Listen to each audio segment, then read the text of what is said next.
Yaniko gama keti yaniko sibira gama konde bine ya jalale fira kogarano sadabe duba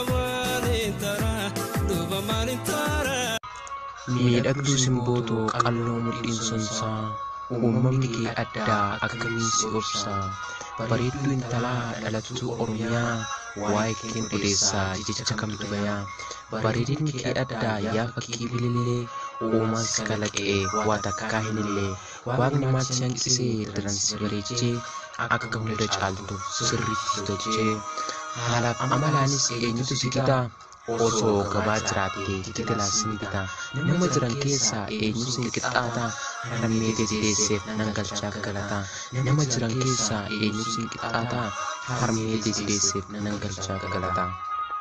Dambe magaleeto intala baadiyyaa halkanii guyyaa gubaddees maafaniyaa fileensi jaalee miidhaga gelaalee sabboon tittiitoo intala salaalee sabboon tittiisaa intala salaalee dambe magaleessa miidhagina uumaan dambe magaleessa rabbisi badhaase dambe magaleessa kan biraan barbaadu dambe magaleessa siggaraan araase dambe magaleeto intala baadiyyaa halkanii guyyaa gubaddees maafaniyaa fileensi jaalee miidhaga gelaalee sabboon tittiitoo intala salaalee.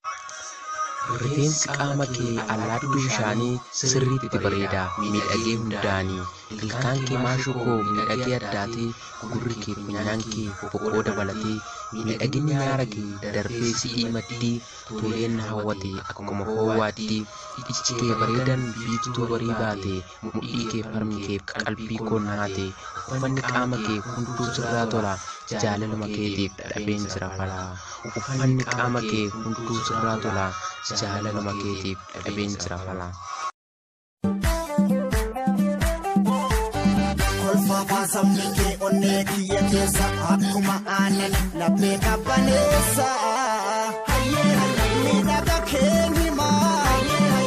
rabbi sii kennee badhaasa uumamaa waasitti waakkannee waa maraan faayamtee maaltu sirraa hafaa miirri sabboonumaa fuula keerraa ifaa. Natti qoosaa jirta magaalaa kiyya qalloo akkas jaaladhu hin hubanne laata balloo ati naaf uumamtee hubadhu koodiyyee dhukkubni dawaa dhabee argaa keetiin fayyee maal jedhee si ibsaa jechan na hanqataa waa'ee kee barreessuuf yeroo ni xiqqaata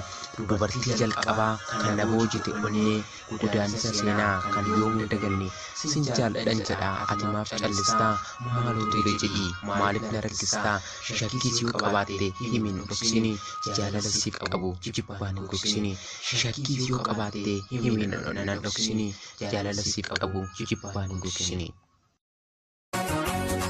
Ana balleessaa qaba ati homaa nan goone ofumaa fanjarjareetoo dursee onnee kiyya siifane kana ta'uus nan beeka akkanatti yaane malee hin taataa jechuun keessa siine taan ija jaalalaan si laale naamanii maaloo naamanii dhugumaan onni irraa si jaalate yaanii naamanii maaloo naamanii dhugumaan onni irraa si jaalate yaanii. Yaniko gama keti yaniko sibira gama konde bine ya jalale fira kogarano sadabe duba manintara miidhagduu simbooto qalloo